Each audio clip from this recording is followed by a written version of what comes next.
ప్రియమైన దేవుని బిడ్డలారా, ఈనోక్ దేవునితో నడిచాడు అని గత ఎపిసోడ్లో మనం తెలుసుకున్నాం. కాబట్టి ఈ రోజున మనము ఆయన దేవునితో నడిచి పరలోకానికి వెళ్ళిన తర్వాత ఆయన ఒక దేవదూతగా మారటాన్ని మనం చూస్తూ ఉన్నాం.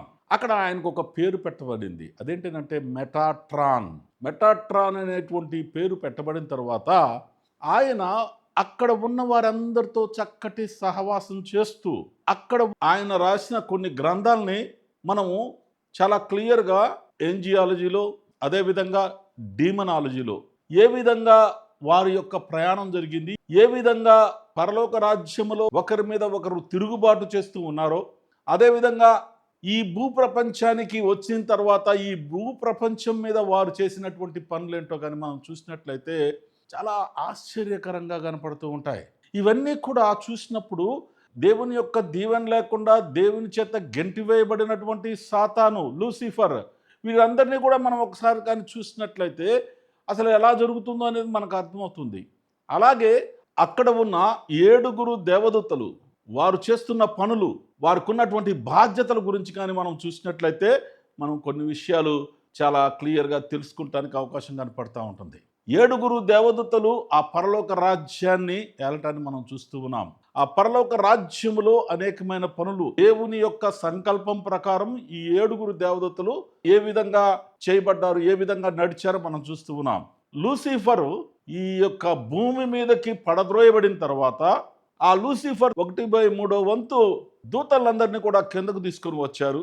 ఇటువంటి సమయంలో ఇక్కడ లూసిఫర్కు సపోర్టుగా అజాజల్ అనేటువంటి దేవదూత నిలబడి అక్కడి నుంచి కింద పడిపోయిన తర్వాత ఇక్కడ మనము ఈ భూమి మీద ఎటువంటి అట్రాసిటీ చేశారు, ఈ మానవుడిని ఏ విధంగా లోబరుచుకొని ఏ విధంగా ఈ మానవుడితో చెలగాటమాడారో మనం చాలా క్లియర్గా చూస్తాం.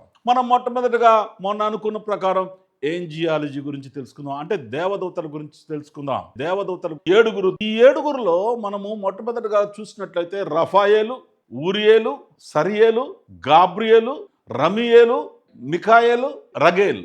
ఈ 7 మనం చూసినప్పుడు 7 ఒక్కొక్కరికి ఒక్కొక్క బాధ్యత పెట్టడాన్ని మనం చూస్తూ ఉన్నాం.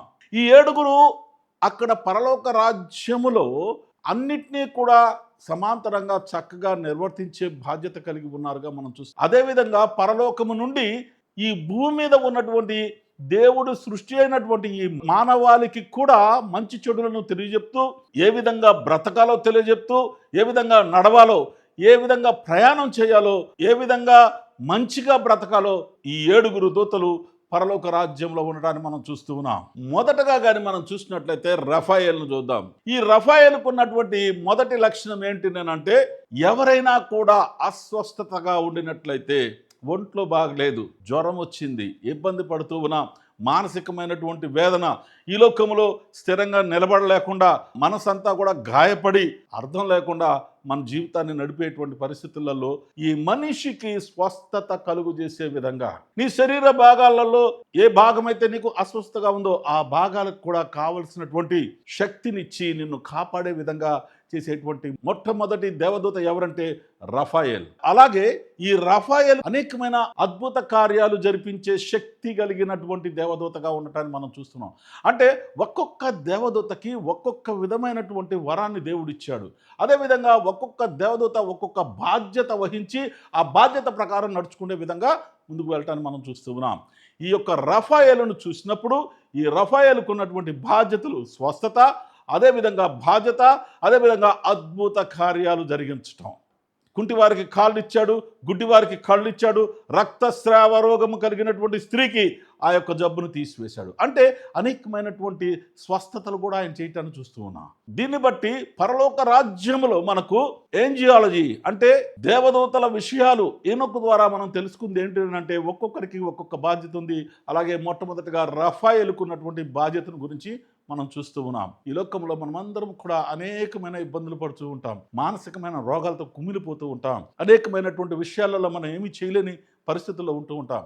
ఇటువంటి పరిస్థితులలో నిన్ను కాపాడేటువంటి మొదటి దేవదూత ఎవరున్నానంటే రఫాయేల్.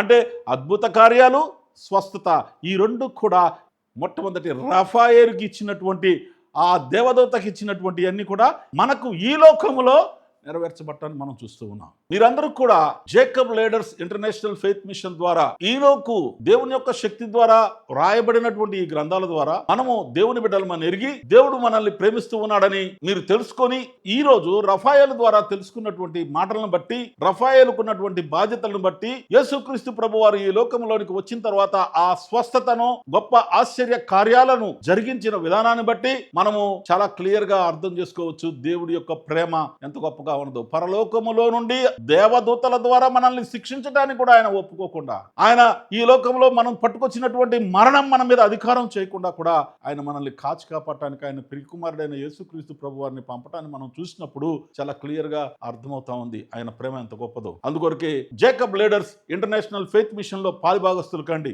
సబ్స్క్రైబ్ చేసుకోండి, ఫార్వర్డ్ చేస్తూ లైక్ చేయవలసిందిగా మిమ్మల్ని అందరినీ కూడా నేను కోరుతూ ఉన్నాను. God bless you everybody.